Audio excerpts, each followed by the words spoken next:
Hey guys, Infidel1258 here.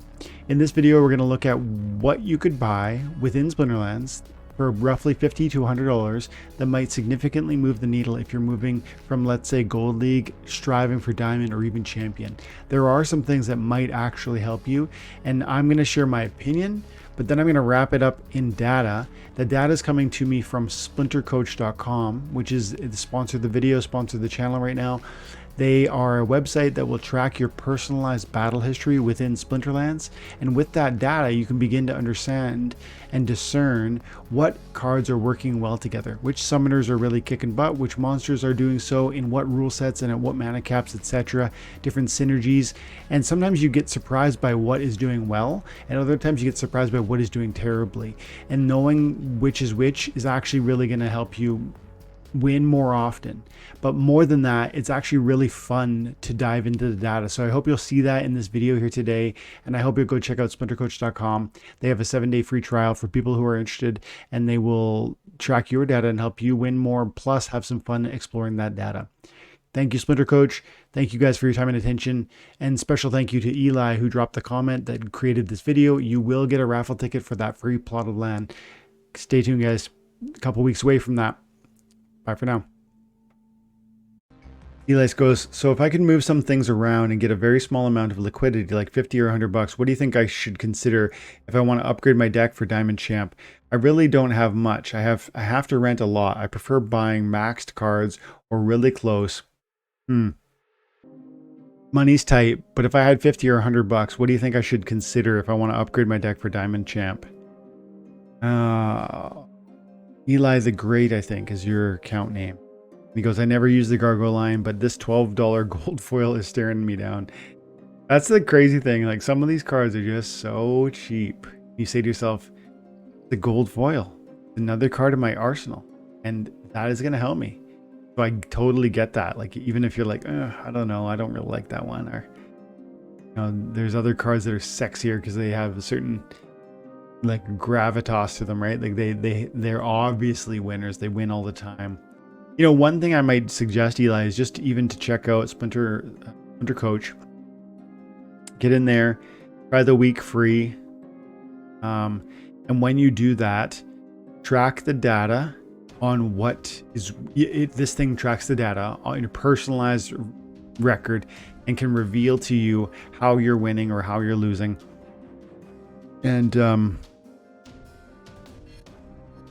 I know my face is on the right hand side, so some of this is gonna be blocked, but just trust me. Like, cards like Astral Entity 10 and 1 has blown me away. 10 and 1. Now it's a bit niche, right? It's not like I haven't played it 30-40 times. The cards I have played more, Lily Shieldpaw 16 and 5. That's a lot of playability with a really high win rate.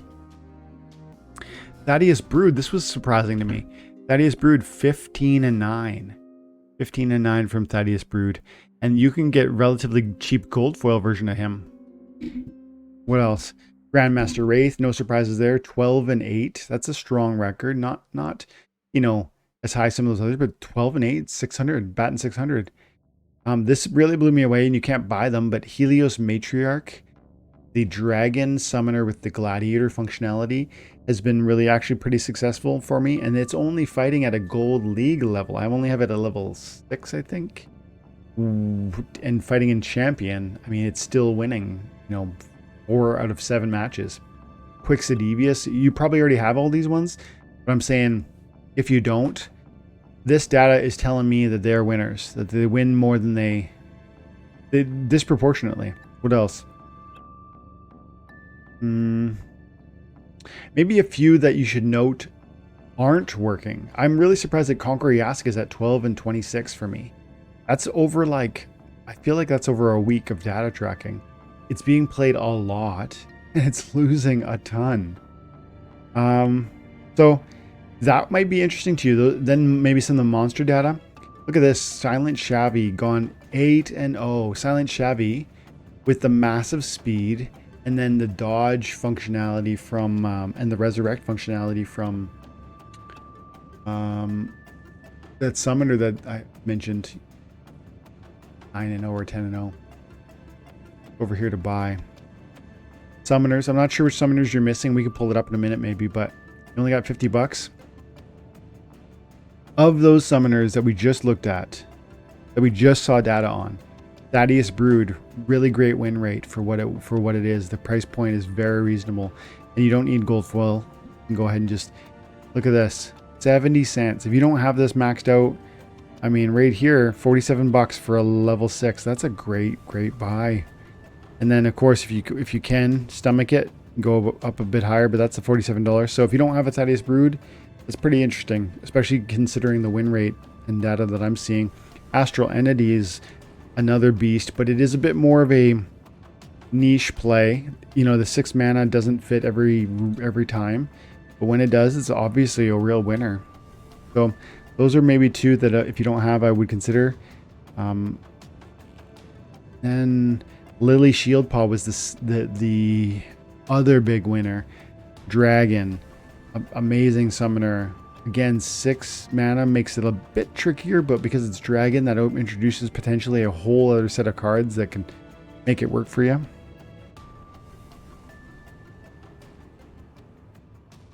Those are the ones. Those are the 3 that if you don't have them, I'd be looking at them. And then from the monster side, again, we can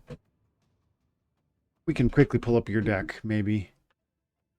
But let's just keep it generic first. I'm saying without looking at Splinter Coach, I'm feeling like Dr. Blight is so amazing. I've seen the data already is the problem. But Silent Shabby surprised me. 8-0. 8-0. High Priest Darius 6-0. Let's actually go into the win. That is the win percentage. Yeah, and then what else? Look at these ones. Spirit Shaman. What's something on here? Let me see something that's gonna surprise and be probably an undervalued card. Let's see. What? Look at this, Dr. Blight, 47 and 31. The number of times this card gets played is bonkers. And yet, pulling the 600 batting average. 603.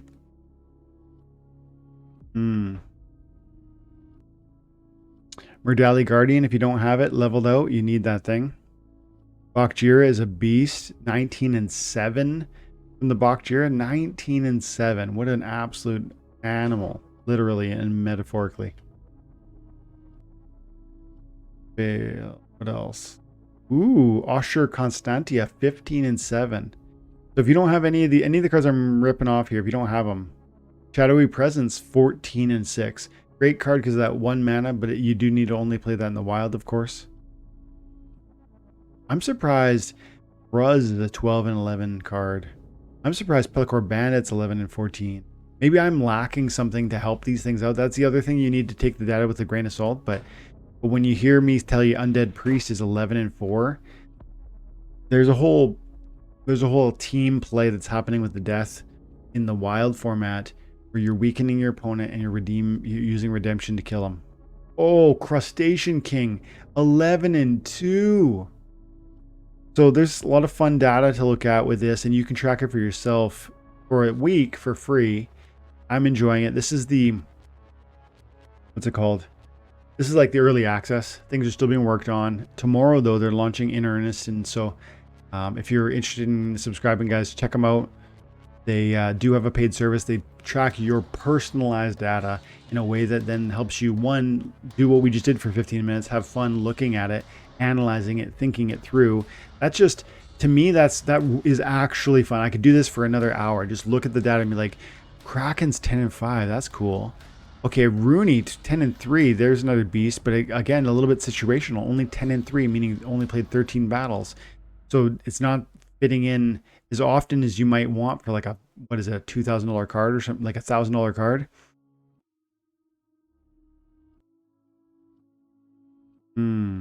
Skeletal Assassin, 7 and 1.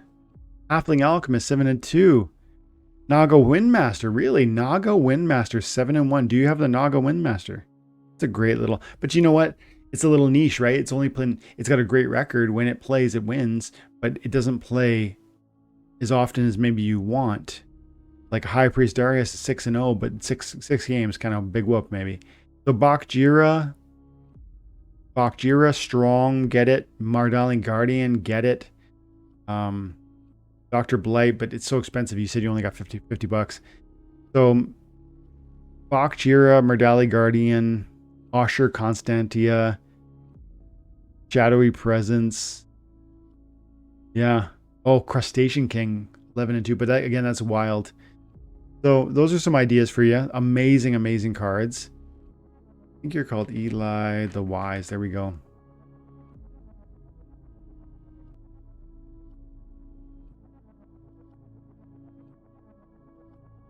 You don't have Thaddeus, so right there, Thaddeus is a cheap card for you to pull out. And you're playing in, looks like the silver range. So you could pull you could probably get a Thaddeus at silver for like 25 bucks, I bet. And then you also don't, you have the Lily Shield Paw, that's great, but you don't have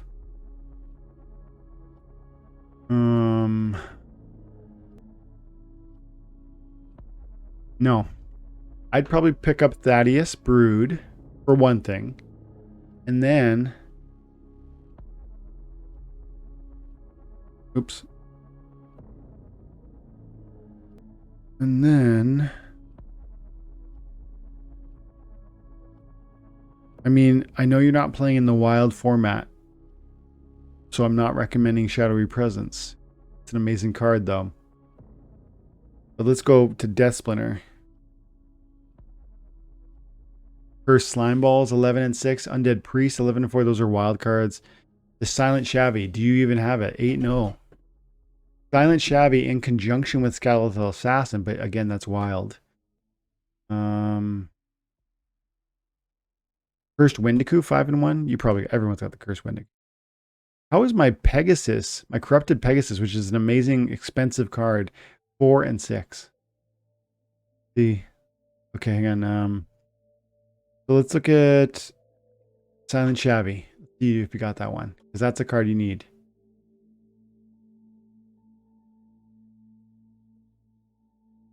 Yeah, it looks like you don't. Looks like you don't have the Shabs. There you go. 2 recommendations: Silent Shabby and Thaddeus. I think you're going to see success with those 2 things, and it's just that one more step toward that full deck that you really want.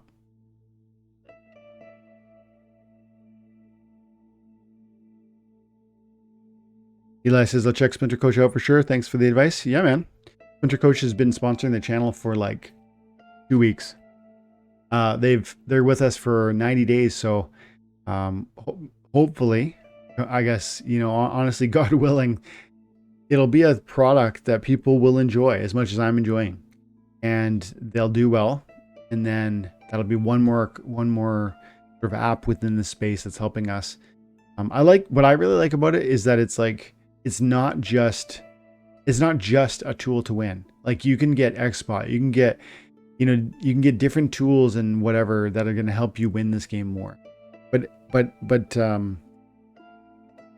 Splinter Coach is a tool that will help you analyze data in a way that might make you better.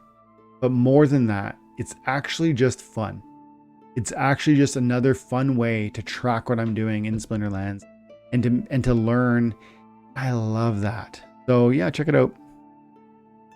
When is Splinter Coach available to the public, and how do they make the money? So Paul, Splinter Coach is, I think, officially they're taking public subscriptions tomorrow, May 19th. So tomorrow, Friday. And there's a certain fee that they're going to charge you. They have to use servers to track your stuff, right? Like they're gonna get your permission using your posting keys just to track your account. They're gonna scrape your history, and then they're gonna track the data, how many games your account plays from the start time from when you register to so for as long as you're using their service. And they're charging you a fee for that on a monthly basis. They're charging you a fee for that, and that data, or sorry, that cost is going to help pay for the servers with which they're storing that data and with which they're running the website, etc. A lot of data. That's the thing about a service like this. There's a lot of data associated with it. There's a lot of effort associated with it. So those parts of it make it complicated in terms of like cost wise, but I think it's fun. I think it's worth it. I think I like the utility and how it helps me, but also the entertainment and how it's fun. Paul Eli Ross, do you have a Halfling Alchemist? Yeah, it's such a good card, even at the low levels. So true. Gathering, hey Gathering, just got home. Long day at work, dude. Yes, if you're getting home now, it's been a very long day at work. As I recall, you're kind of like an hour or two ahead of me, so it's like midnight over there. Eli, I don't yet, Paul. Man, yeah, the Halfling Alchemist is amazing because you get that Halfling right out the gate, I think. Would you want Lily over Quicks? I would want Lily over Quicks, but I'd love Quicks also. If it was possible, I would recommend you have both. I feel they are substantially different. But having looked at what I saw from your deck, I would say that Thaddeus is a real significant mover for you. And I also think that you need to strongly consider Silent Shabby.